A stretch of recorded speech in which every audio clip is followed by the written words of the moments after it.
પ્રભુ ઈસુ ખ્રિસ્તના નામમાં આપ સર્વને પ્રેમી સલામ. ગીતશાસ્ત્ર 58 1-11 આપણે જોયું કે દાઉદને અન્યાયપણે અને દુષ્ટતામાં ખોટો ન્યાય કરનાર લોકોનો ખરાબ અનુભવ થયેલો છે.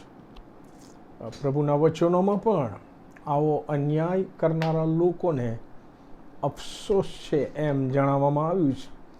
તમે જો યશાયા 5:18 અને 20મી કલમ વાંચો તો ત્યાં લખ્યું છે, જેઓ અન્યાયને વ્યર્થતાની દોરીથી અને પાપને જાણે ગાળાના દોરડાથી તાણે છે તેઓને અફસોસ.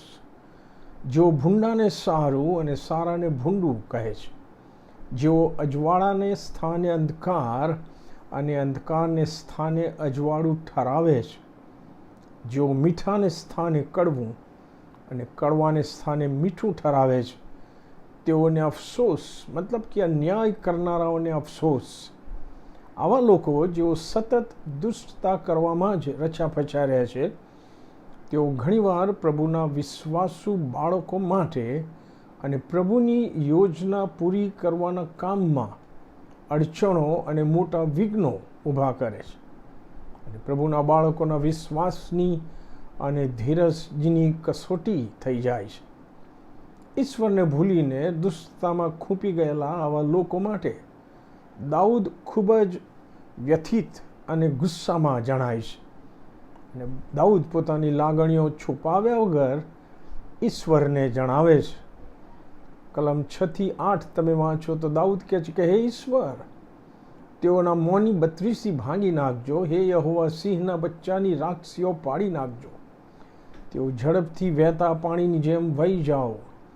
તેઓ બાણ તાકે ત્યારે તેઓ બુઠ્ઠા થઈ જાઓ.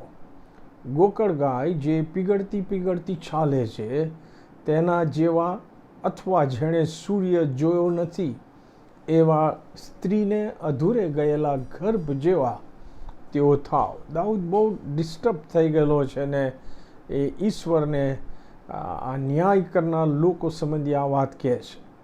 પણ ત્યાર પછી તરત જ દાઉદ ન્યાય કરનાર ઈશ્વર છે જ એવો વિશ્વાસ પણ જાહેર કરે છે. જો તમે કલમ 10 અને 11 વાંચો તો એ કહે છે, જ્યારે બદલો લેવામાં આવશે, ઈશ્વર આ અન્યાયીઓનો ન્યાય કરશે, ત્યારે બદલો વળેલો જોઈને ન્યાયી માણસ હરખાશે.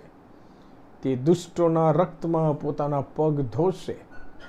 માટે લોકો કહેશે, ન્યાયીને ખચિત બદલો મળે છે. ખરેખર પૃથ્વીમાં ન્યાય કરનાર ઈશ્વર છે.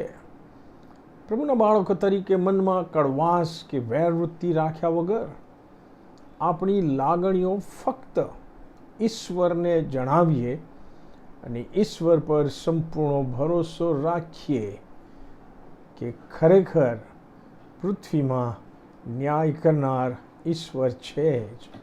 આમેન.